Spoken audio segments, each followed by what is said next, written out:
Sometimes we think that if I want to be successful, I have to sacrifice, I have to trade off our health, our creativity, or even ourselves.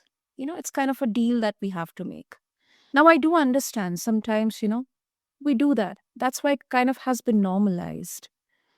But then, what if it's not always necessary? Or what if actually the opposite is true? What if our best work comes from a healthier mind, a healthier body, and a healthier way of leading?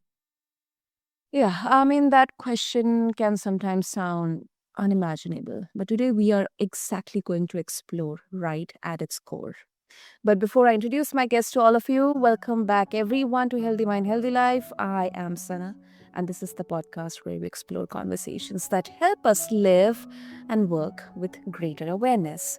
And our listeners, my guest, okay, he is someone who has spent years studying the future of leadership, workplace innovation, creativity, and human performance. So, introducing Adam Kingl, he is an author, educator, advisor, and faculty member at institutions including London Business School, University College London, the University of Cambridge, Hull International Business School, and Imperial College Business School.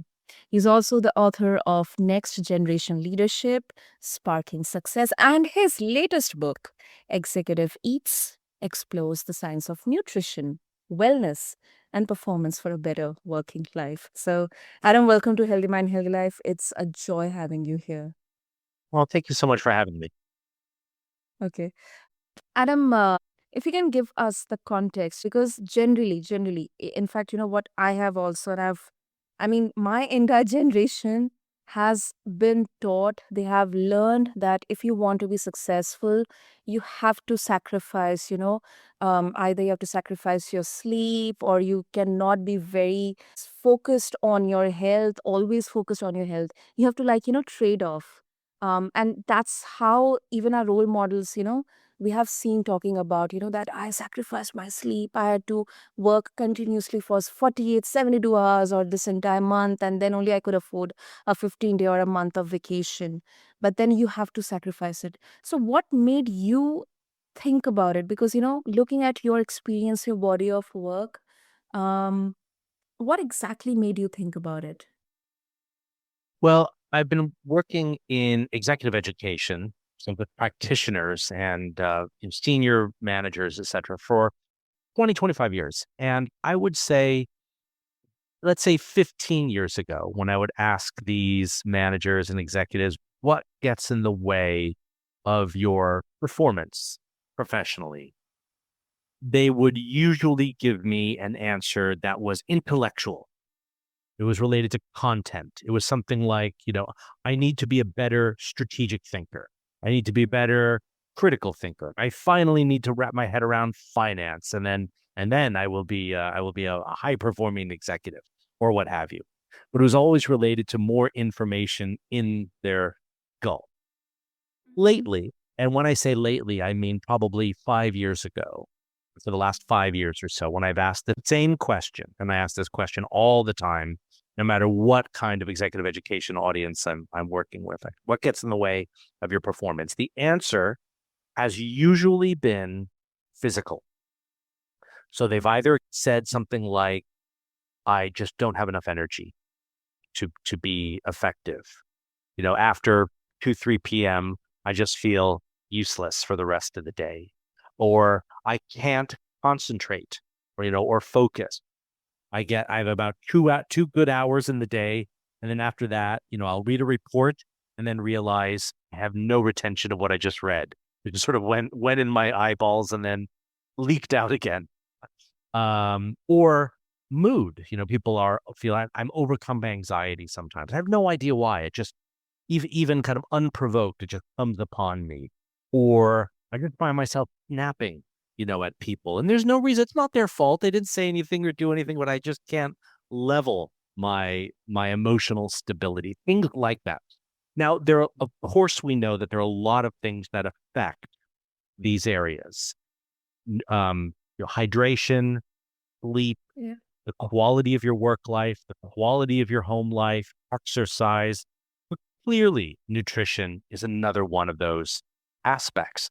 And I and my co-author, Jakub Redzikowski at Imperial College, think that that is one of the main things that we, using your words, sacrifice, that we shortcut. We'll just drink the energy drink and not actually eat something healthy in the morning. I'm going to give myself 15 minutes for lunch, and so I'm just going to eat a candy bar, for example, just to get through the day. Now, I don't object to that if it's every now and then. Problem is, my observation is it is people's every day. For too many people, it's their habit, not the exception. And that catches up with you. And these areas of improvement that they're telling me, why they're not performing, is their body, that decline in their physiology catching up with them. Yeah. It's like, just drink the Kool-Aid and get onto the hamster wheel. Mm, yes. Yeah. So Mm. Jakob and I decided, well, I think we need to write about this topic, right? Remind busy professionals that they need to be a little bit more mindful about what they eat, that should be part of their daily routine, not just planning the work aspects of your day, but the nutrition aspects of your day. So our book Executive Eats is about that, but also about the nutrition and recipes, because we also want to make it so easy for people. We don't just want to say eat leafy greens. People might say, okay, well, I don't happen to have any recipes for leafy greens. So the book is ours saying, okay, no problem. Here you go. Here are some easy recipes, so that you can incorporate that into your life. Mm, mm. I'll come to that because I've so many thoughts now coming up. Like you have really opened the floodgates, and I'm very sure this is exactly what our listeners are thinking right now. Interesting. I've had a conversation, and this is specifically around the way you um started. You mentioned about the kind of change that we are seeing here right now, and I think it's a universal observation. Interestingly, I've had a conversation with, and this guy, he was a complete stranger. Um, we live in the same apartment, but it was kind of we went for this community dinner, and we just kind of, we were talking. And this guy, he is in his mid 30s, I guess. Yeah. And he was mentioning, I mean, right now he's working remotely. And in fact, this is exactly what I'm also doing, a full time podcaster. And he mentioned that I can only work laser focused for 4 hours.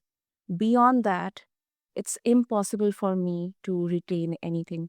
Exactly what you mentioned, because that's what it reminded me. And I don't know whether it's a coincidence or not, but in fact, 2 years back, before I left my corporate world and I transitioned into working remotely, I always used to think, am I lazy or am I so incapable that after 2 p.m. I have to like gulp 2, 3 cups of coffee, or maybe I see people getting down for a smoke and then only they can get that energy. It's like, you just get into that kind of mode where you cannot now feel the pain in your body. You do not even want to think about what you're eating, and especially, the 15 minutes lunch break. Adam, honestly, I hate that. I do not want to eat in haste. I want to have um, at least, a very, at least, a respectful time where I can eat. I can at least, remember what I've eaten in my lunch, or what I've had in my breakfast. And most of us, we are in that kind of hamster wheel where do not even remember what we had in our dinner yesterday, what we had in our breakfast yesterday. Just go, go, go, go. Just do this, do this, do this. Like we have just become doers. Yes. It reminds me of I'm joining you from the UK where I live, and obviously I work with lots of organizations and people from Europe. And what I observe, for example, when I'm with clients in France, Spain, Italy, very much in France and Italy, is that if people are working in the office, it's still very normal for them to, on a daily basis, leave the office and have lunch in a restaurant. Doesn't have to be a particularly expensive restaurant, but going out and sitting down, and it just in you probably can't even get fed in, less than 45 minutes to an hour. It forces you to slow down, and hopefully eat better. You're eating food that's being prepared in the minute, not candy bar out of the vending machine.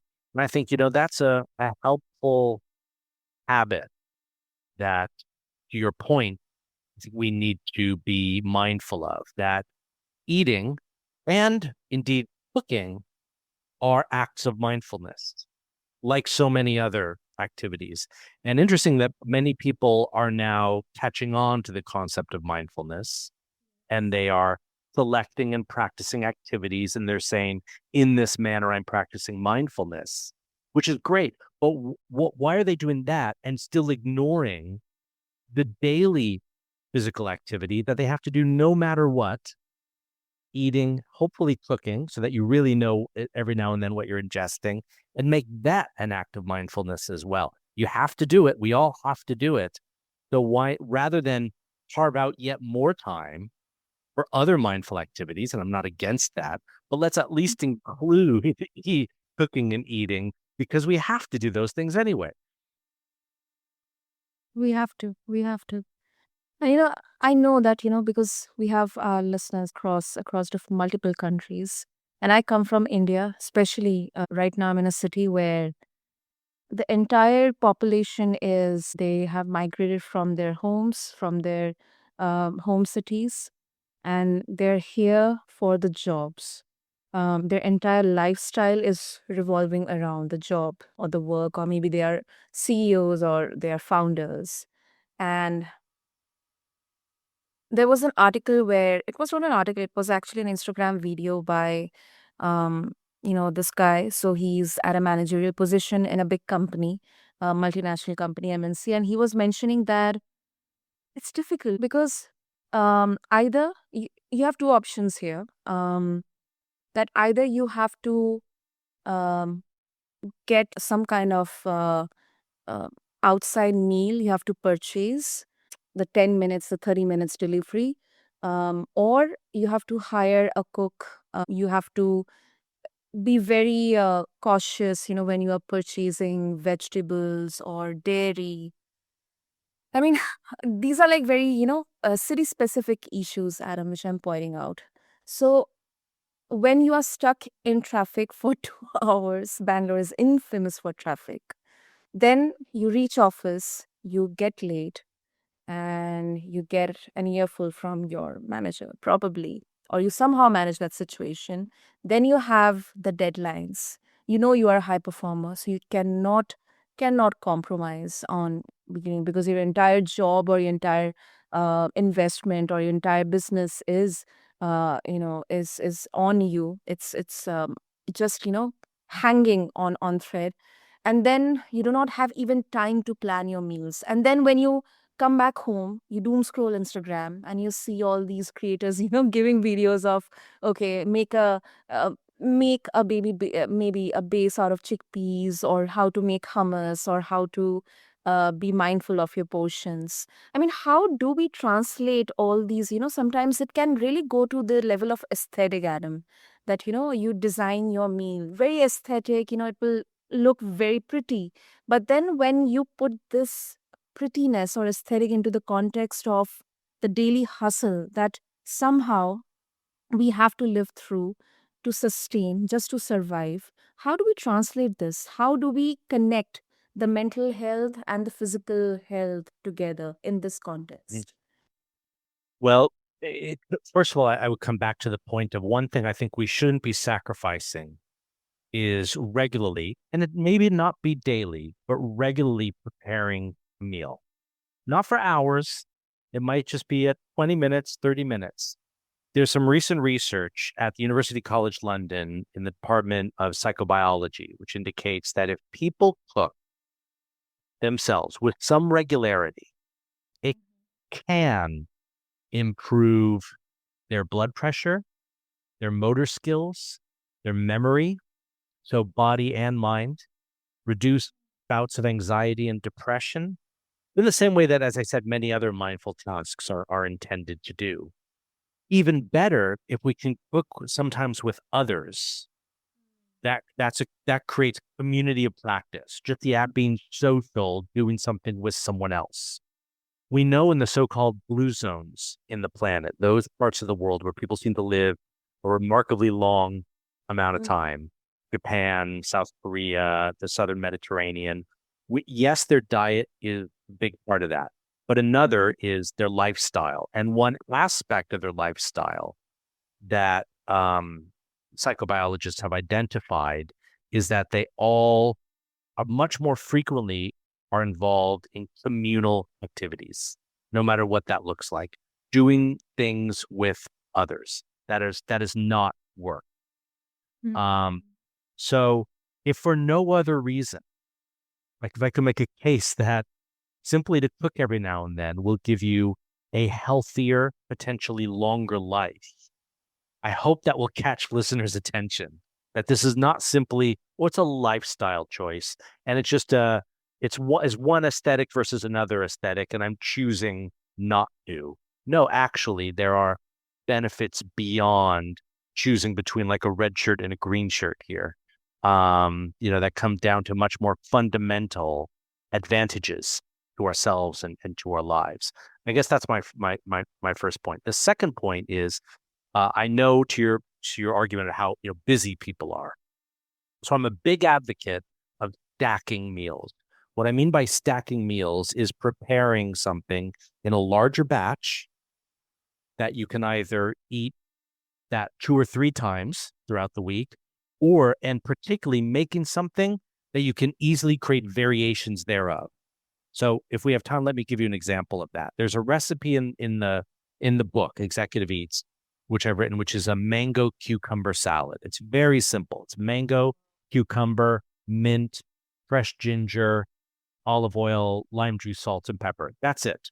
It's great now in the summertime because it's refreshing, it's cool. Sometimes we don't combine fruit and vegetables together in a salad as much as I think we should. So you get the natural sugars in the mango, which are a natural energy booster. Um, so if you make that salad, let's say on Sunday evening, and make a big batch, right?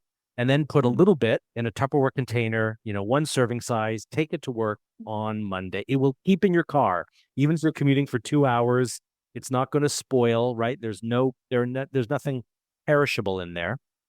Mhm. Bring it to work, eat that for your lunch. Okay. But now listeners might think, okay, so now I've eaten it, but now I'm tired of it. I don't want to eat the same thing on Tuesday. Well, Yeah.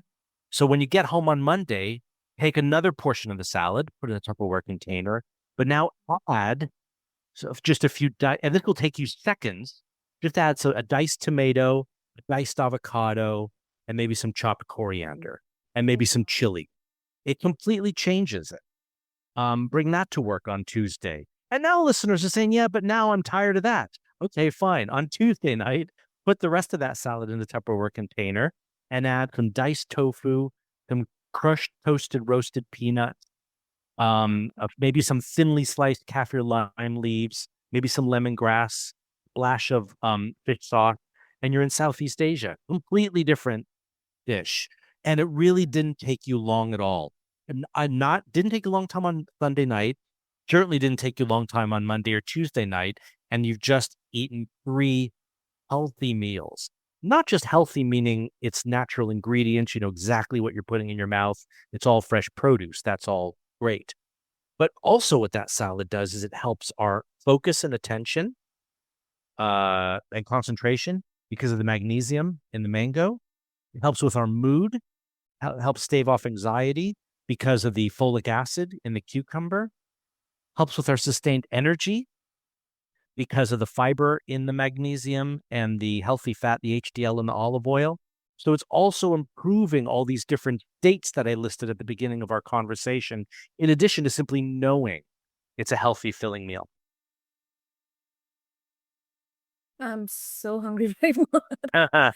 And another point I actually want to highlight here. I think, of course, the nutritional value, but then here also your senses are being involved. There is Yes. aroma, there is colors, mango. cucumber, imagine, like, the orange, the Right. yellow and Yeah. green popping up, then the aroma of kaffir lime or coriander. Yeah. Maybe can, the healthy fat of tofu, and then maybe can involve some healthy nuts here for the crunchiness. So the senses are also being involved here, and I think that somehow leads to mindfulness as well. Yes, it does. I agree. Yeah, it's a great way to take a simple dish and make it exciting, right? Simple doesn't have to be unexciting. You've got contrasting bright colors, as you say, contrasting textures with like the soft mango, the crunchy cucumber and peanut. Maybe you have bright aromas hitting you from the fresh herb. It works on so many levels. It does. It does. Wow. Okay. I think our listeners are also really hungry, but Mhm. Adam, I think they'll be so now curious to explore, especially your Executive Eats book. But before that, one final question around your body of work, and I actually want to double down on this because you have spent years studying different generations at work, um, and there are some stereotypes about younger and older generations.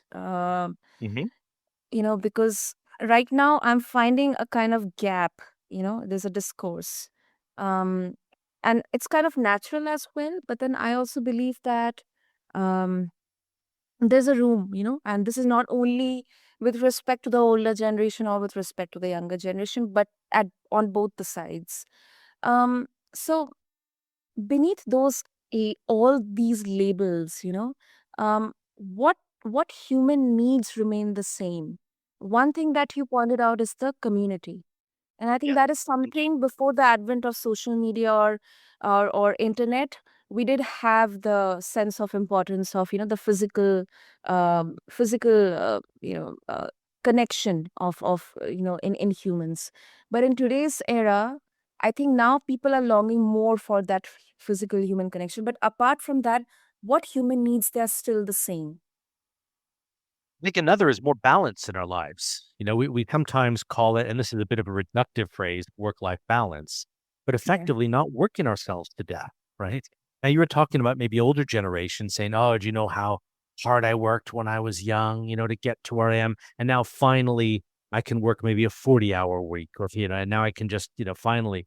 But actually, the younger generation are saying, "Yeah, but I observed that too. I don't want to kill myself for 15, 20 years before I can finally, I want that to be my whole life, not just something to look forward to in the final, third part of my career." But here's the good news. That probably tells us that every generation is craving better work-life balance. So surely the generations can collaborate more effectively together in order to create a work environment that allows for that to happen.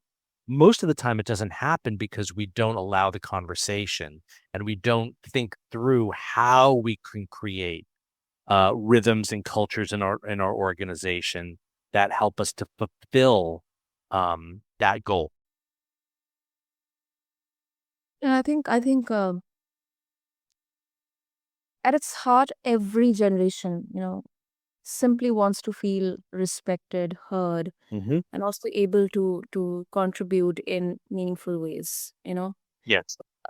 I think I don't believe in going extremes, but then I also believe that because I'm also at the crossroads where I've taken some values from my older generations, my parents, Hmm. grandparents, but then at the same time, I also understand from where the younger generations are coming and what they actually want to convey. But somehow, in all the noise out there, maybe it's a manufactured noise, or maybe unintentionally the noise is getting just amplified. The true meaning of everything is kind of getting lost in translation. But that's why these conversations are important. Yes, and speaking to your point, this phrase you just said about lost in translation brings up something that reminds me that came up that was really interesting in the research I was doing for my book, Next Generation Leadership. And that is that different people have different definitions of what work life balance means for them. For some people, it might be hours work. For others, it might be where work happened. I just want to be more flexible in terms of location work. For others, it might be work life balance means something specifically related to their lives, like on Friday at 2 p.m., I have to pick up my child from nursery. There's no other solution. So I have to make work allow that to happen. And that means work-life balance for them. So to your point, we have to be empathetic and not conflate what work-life balance means for us, what it might mean for someone else. So the best piece of advice that I can give in relation to this point around understanding, being curious about all the generations, not just yelling to be heard oneself, is if someone says, is if someone brings into a conversation the phrase work-life balance, please come at the first thing you should ask is, what do you mean when you say work-life balance? Just make sure you understand and you're on the same page. Otherwise, you can get into discord simply related to semantic. That's $1 million one. I think we cannot put any price to that. It's wow. Okay. And Adam, before we wrap this up, if our listeners, if they would like to get a hold of your books, especially Executive Eats, and also if they have anything, any experiences or any their views, or they want to share something with you, reach out to you, how they can do that. Of course, I would recommend three different ways. First of all, the book. If they want to get Executive Eats or Sparking Success or Next Generation Leadership, they should be available at any online book retailer. Any reason it isn't available in one, I guarantee it'll be available somewhere else. They're commonly available in hardback, paperback, and ebook. To reach me directly or to find out more about me or read more about my media or my keynote speaking, etc., just go to my website, which is just my name, adamkingl.com. And my surname is Kingl, slightly odd spelling, but just all one word, adamkingl.com. And you can find me on LinkedIn. Just, put in my name, search for me on LinkedIn. Happy to connect with anyone who wishes to. Amazing. So, listeners, as you all know, I'll drop all the links in the show notes. So, do find them attached along with the episode on your favorite podcast platforms, or maybe on any platform where you're tuning into Healthy Mind, Healthy Life. Refer to the description section. And Adam, thank you so much. I've really, really, this was such a crucial conversation and very thoughtful. And I really, really enjoyed. I'm very sure our listeners have got a lot of takeaways from this one. Thank you so much for having me. And to all of you, my beautiful, beautiful listeners. Okay, remember this: success is important, it is vital, but not if it costs the very person you are trying to become. So, do take care of your mind, take care of your body, and together, let's build a healthier life. So, with this, I'm Sana, and this has been Healthy Mind, Healthy Life. I'll catch you in the next episode. Thank you so much.